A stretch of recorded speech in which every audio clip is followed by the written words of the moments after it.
So I love working with NASCAR. It's really exciting working with NASCAR. So my name is Paul Boustead. I'm the VP of Product Strategy at Dolby on the Dolby OptiView product range. And today we're going to spend 20 minutes because we're not going to compete with drinks. We're going to spend 20 minutes talking about the work that we're doing together. So we'll start with talking about the Track app, where I'll leave that to Patrick to describe. And then we're going to talk about the learnings of how we've worked together. And then we're going to talk a bit about the future of personalized experiences in motorsports. Before I get Patrick to introduce himself, I just want to give a little bit of background to Dolby in this space so people know. So Dolby is focusing a lot on sports at the moment because live sports is an amazing experience. And Dolby's really an experience company. And our history, we've been working with Hollywood to help them tell better stories through technologies like Dolby Atmos and Dolby Vision. And so in sports, we're applying these technologies to live sports experiences. But in Dolby OptiView, we are working on creating truly personal experiences driven by an understanding of the engagement of the fan. So it's a really exciting industry to work in. So I'll pass over to Patrick now to introduce himself and talk a little bit about NASCAR. Yeah, thank you. I'm the Managing Director of Technology for NASCAR. Been with the company going on 11 years. I'm supposed to say I'm between you guys and drinks, but I think you guys are between me and drinks, for being honest. So going a long way back, started with NASCAR purely in the digital arm. And the last couple of years, I switched over to the event technology side. The biggest difference there is on the digital side, we really focus on post-race, on video content. We don't stream NASCAR races on NASCAR.com. That goes to broadcasters. But on the event technology side, we have in-venue mobile applications that allow us to be within a geofence and stream content live to fans. So we get to play in both worlds. We were introduced to Dolby on the VOD side using their player, looking for a more modern, advanced player than the player we had at the time about 4 or 5 years ago. Dolby's player had a lot of integrations we needed from ad tech to analytics to just all of the observability and the ability for us to be able to stream our third-party encoded content into their player seamlessly. And within, I think, 6 to 8 months, rolled out the entire 50 plus of our ecosystem of sites with the Dolby player, which was great. And from there, rolled over to the NASCAR Tracks app, which is essentially the one that's geofenced within the events to switch into the live space. One thing I really like about the NASCAR Track apps is being able to actually hear the audio from the cars. Can you explain a bit about that? Yeah, so for those not aware, we essentially have two main products that fans get to use, which is a scanner app, which is the communications between the driver and their crew chief in pit lane. So you can, as a fan, listen to them communicating back and forth between pit road and the car. And then we have an in-car camera product, which is essentially you being inside the car with the driver of your choice. So you can do both things. You can listen to a driver's communication. You can watch a driver's point of view. Historically, they were all separate. So timing was different. The products were different, and you couldn't watch them as a combined product. So you could either listen to driver A's audio, or you could watch driver A's in-car camera, or you could hack it together and make two tabs. But they weren't in sync, which made it a bit of a difficult experience. Yeah, having them in sync, I suspect, would have made the experience a lot better. So how are the fans using the video experience and audio experience together? So bringing in OptiView, it allowed us to work with the team in our TV compound to figure out how to set up the product and solve the challenge all in one go, which was essentially to transcode both products into one output at the track and then deliver it out to cloud. So instead of delivering them both out separately and then piecing them back together, and having differences in time codes and difference in delivery for that moment in the race, sending them out of track combined at the same moment in time, and then also tackling, as I mentioned, this is the app fans are using while they're sitting in the grandstand. So it's really, really important what they're hearing, what they're seeing is real time. So we went from delivering video feeds and audio feeds that were 20 to 30 seconds delayed, which is actually in line with broadcast, so it suited the needs, to needing to find something that will allow somebody to watch the in-car cameras from their seats and look up from the phone and see it happen right in front of them. And that's when working with Dolby allowed us to get our latency down from 20, 30 seconds to under a second, which was our best case when we tried this out. And that was really great. They were using our player for their website for playing videos. And then it was a quick, seamless transition for us to go from that to actually streaming video in their app for people on venue. And we've done this with a number of organizations, actually streaming live in venue. And in that case, latency is really important. You've got to have it to the level that it's not completely disconnected from the physical world. So it's a great experience if you can be on the track and not only see the car drive past you, your favorite driver, but see it when it's on the other side of the track itself. Yeah, I think the Dolby sales team hated me because they sold us the player and then I sold them a problem, which was how do we merge two products into one? But we were able to solve it and deliver that out. And I think one of the biggest challenges we had with that was just on the user experience side. NASCAR tracks aren't always in the middle of the best connected areas, and Wi-Fi can bottleneck a lot of times. So if we try to be on the edge, we will deliver an experience that people see buffering more often than not, which causes them to leave the product. So while we could get probably sub 1.5 seconds from real time, we made a decision to put about another second on that just to allow for that bandwidth bottlenecking issue to not be an issue, causing fans to see the player buffering all the time. Once we push that out a little bit, which is fully configurable within your systems, which is great for us because the NASCAR Chicago race that you guys saw in the promo is in the middle of downtown Chicago. Internet connectivity and cell signal is fantastic. So we can have a little bit better latency there if we're in the middle of nowhere. And in a lot of NASCAR tracks, with a configuration change in the admin, we can go in and add a little bit of buffer there, which allows the experience to maintain its level of neatness. How was the deployment? So it's exactly what you said, which sounds like I'm selling Dolby and more than I should. But it was I think adding 2 properties to the player config to switch into live, and if we didn't have to solve the remote production the at-track production of a remote product 2 into 1, I think we would have probably been able to switch to OptiView in a week. But because we had to go to multiple tracks and try multiple different versions of merging these products, it was probably a few months. Well, that's good. I didn't want it to sound like a sales pitch with that question, but we did work with them on issues to make sure that it goes well, and we worked with them closely. And there's actually the team were actually excited to go out on the track with them and actually learn while we were working together. So unfortunately, I wasn't, but I am going to go to a race pretty soon. I'm going to make sure I do that. They're always looking for problems where they need to travel to. That's right. So I understand that the teams are quite interested in using it as well. Not just, how are they using it? That's one of my favorite use cases is we deliver this for fans in venue to kind of be able to augment their experience in watching it. And we found that our race teams and our OEMs had a real use case for this product as well, which was a lot of their engineers and their strategists are at the event, but a lot of them are at home in their war rooms. And traditionally they were using the legacy feeds, which are 20, 30 seconds delayed, like I said, matched with broadcast, which doesn't really help you for strategy, right? If you're trying to help people at the track make a decision in real time and you're 20 seconds behind, it's a bit of a problem. So when they got a hold of the low latency video product, they started requesting access to it, and we built an entire internal strategy product for the teams and OEMs to use this, and have heard nothing but amazing things about the decisions they're able to make now, down to just listening to engine noises in real time, listening to driver communications from Charlotte if the race is all the way in Vegas, and having no delay in doing so. So that was great. I understand you've moved on to a different part of the organization since you're working on the digital properties. Can you talk a bit about that? Because the area which is super interesting to me on the data side. Yeah, we're streaming millions of data points from the car in real time.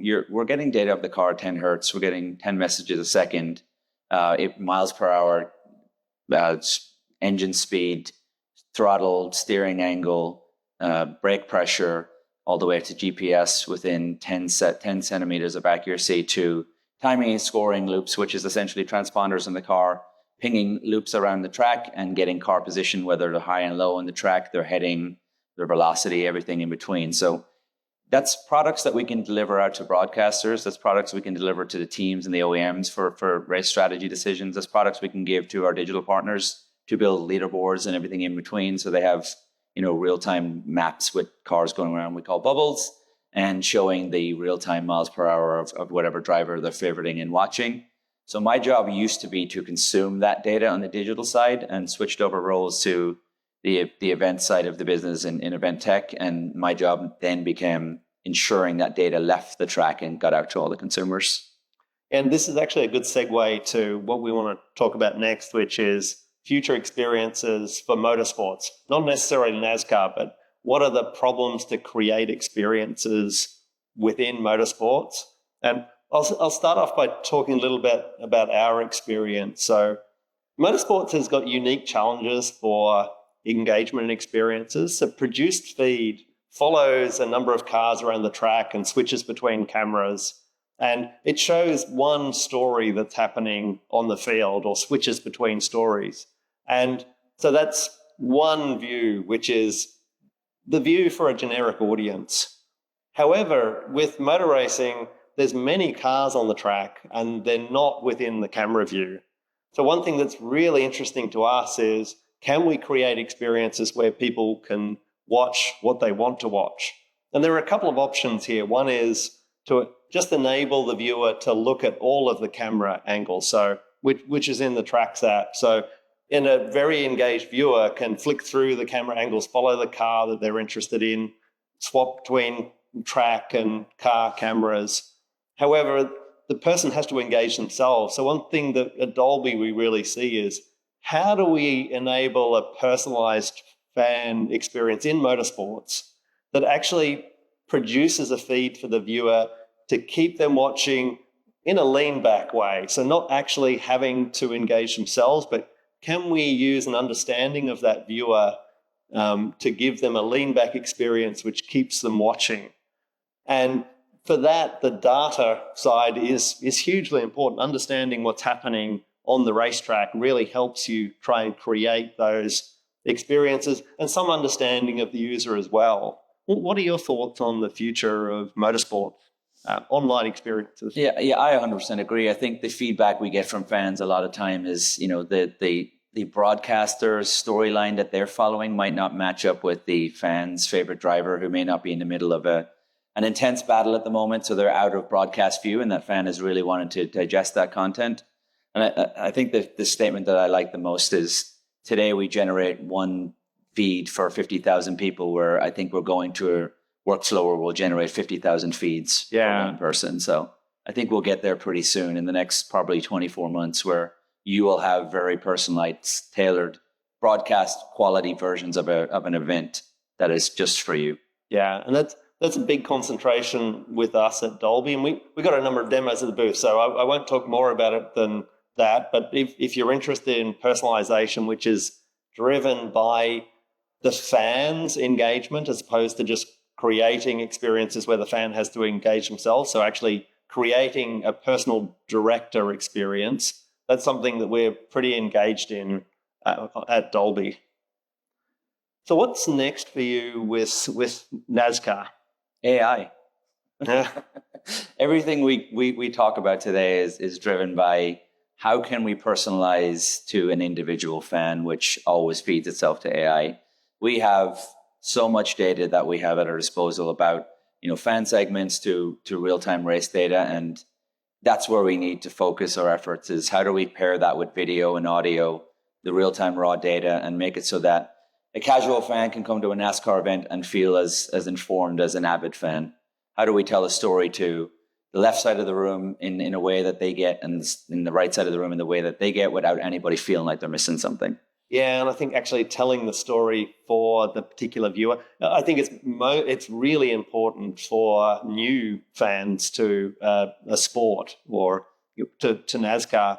If you could create the views that engage them and explain what's happening over the top of it so that they start learning, you can really bring new fans onto the sport very quickly. And I think that's really interesting. But in parallel, be able to speak to the person who knows everything about NASCAR, but really wants to follow a set of drivers.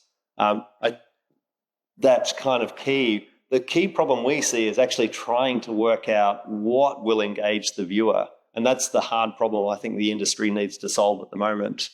Yeah, I think it's easier on a digital side. Yeah. Because you have a lot of fans that log in, that give their email, that you can follow them across multiple different sports leagues and retail avenues now, and have a great picture of a fan on the digital side and be able to deliver content to it. I think it's a little harder to do it on a traditional media side and then bring that to digital. And I think that's a big advantage at the moment, that we've moved from traditional broadcast to over the top, which really makes it now possible to create these experiences, both understanding the viewer, understanding what's in the game, and then creating a personal experience for that viewer in a lean-back scenario, not them having to engage in themselves. It's truly possible now, and I think that's the biggest advantage of going to over-the-top streaming from traditional broadcast. Yeah, I think a user shouldn't know that they have a decision to make. Exactly. Yeah, that's right. And that's a big shift. We see a lot of fan engagement experiences, which really mean the fan has to engage themselves by, picking views or deciding that they want, a social experience versus a data-driven experience, picking the data they want to watch. All of this manual work, it really requires the fan to engage themselves. We want to create experiences where we do that for them. So the advantage of a broadcast experience where you get fed an experience with lean back, but with the advantage of it can be personalized for you. That's key to us. I think we are close. We are 5 minutes from the end. So we have a choice of some more topics, or we could go to question time. I don't think anybody's going to complain if you let them out early for drinks. We should do questions and then... Yeah, I think questions are probably good because, I think actually I would really like to hear from the audience whether, what they think about the experiences we've talked about, plus also what's happening with fan engagement and in creating engaging experiences. So we'll switch to question time. So this experience you mentioned, will it be only for people in the race, or will it be streamed across the United States? That people who are watching on their homes with their vehicles, right? So the experience we're building for live streaming would be purely for those geofenced at an event. Since we don't own the broadcast rights, we have to restrict it to people in venue.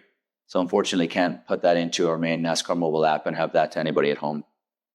But if the rights holder align with you to offer that would be okay. Yeah, and that's conversations that we've been having are there conversations we can start having with the broadcasters to deliver some of these experiences to them so they can start acting on it? It's not just the video content that they're streaming, it's all of the raw race data coming off the cars and off the track as well. And if we can pair that in with segmentation data, video data, raw race data, it would help them tell that story. That's definitely a conversation we're going to start getting into in the near future. Yep.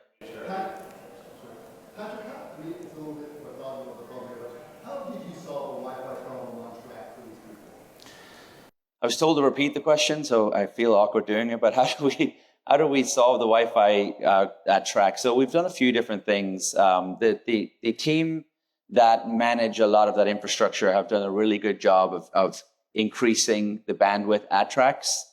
We've had our partners on both cellular and internet connectivity be really helpful there to bring in extra bandwidth for events that need it as well. We still find a lot of challenges in making sure we don't max it out a lot of times when we get into a lot of those data heavy events, or the start of a race and everybody's taking pictures or posting to social media. It really can create bottlenecks, but it tends to do well right after green flag. And we're still working on ways to prevent it from happening at all. But it's a combined effort across all of our partners, as well as the work that the team at Track is doing to increase bandwidth.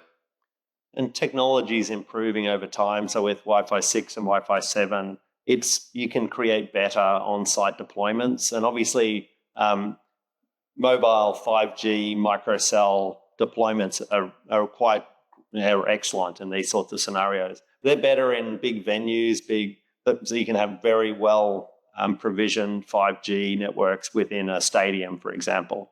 On track, it's harder. You're mostly relying on what 5G infrastructure is there, plus Wi-Fi 6, Wi-Fi 7. You have to scale up and track slack custom support to help those users mentally out or that present any problems with the heat of the battle. Yeah, that's a great question. We've had to scale up both on the competition side for teams and OEMs that are receiving all of our data and internet to power it. So we have teams that help there. But to your point, we also have customer enablement teams from the digital side that do attend events and help fans get any questions or any issues with the NASCAR Tracks app solved real time, because it's also the app that we require fans to use to scan in with their tickets. So the digital ticketing goes through the NASCAR Tracks app. So it's kind of important for you to show up with that app ready to go. And then we try and push a lot of products through it. And we see a lot of engagement there. So it was definitely a good investment to have people go and support it. I think we've got time for one more question. The car telemetry, do you also stream that by Dolby, or do you stream that a different place? So that doesn't go into the Dolby video feed, but it's paired with it. So we build full-on experiences that have the video player and then all of the telemetry data next to it, and then all the audio data streaming in to the video. So video and audio is paired, and then all of the telemetry data and all of the vehicle location data is outside the video player, but it's delivered as one product. If you need that experience for your user that's specific to them, how do you choose what that user gets? Does the user ultimately select, they're going to say, here's what I want to see? So it depends. We have lots of touch points with users. So they could be on NASCAR.com and picking favorite drivers. They could be playing fantasy. They could be doing sports betting. They could be reading the same type of article over and over again. So it allows you to kind of use an AI layer of modeling to figure out what segment they're in and then make automated decisions for them, but still give them the ability to change it if it's not exactly what they want. So we kind of try and lift that load up front, but then make it intuitive for them to alter it if need be. Yeah, and at Dolby, we're spending a lot of time trying to understand the engagement of viewers to drive the new experience that's directed to them, and that's creating models which understand how viewer segments engage with the media that they're watching. So it's a very hard area, but it's super interesting. Okay, I think that's time over. So drinks. Thank you, guys.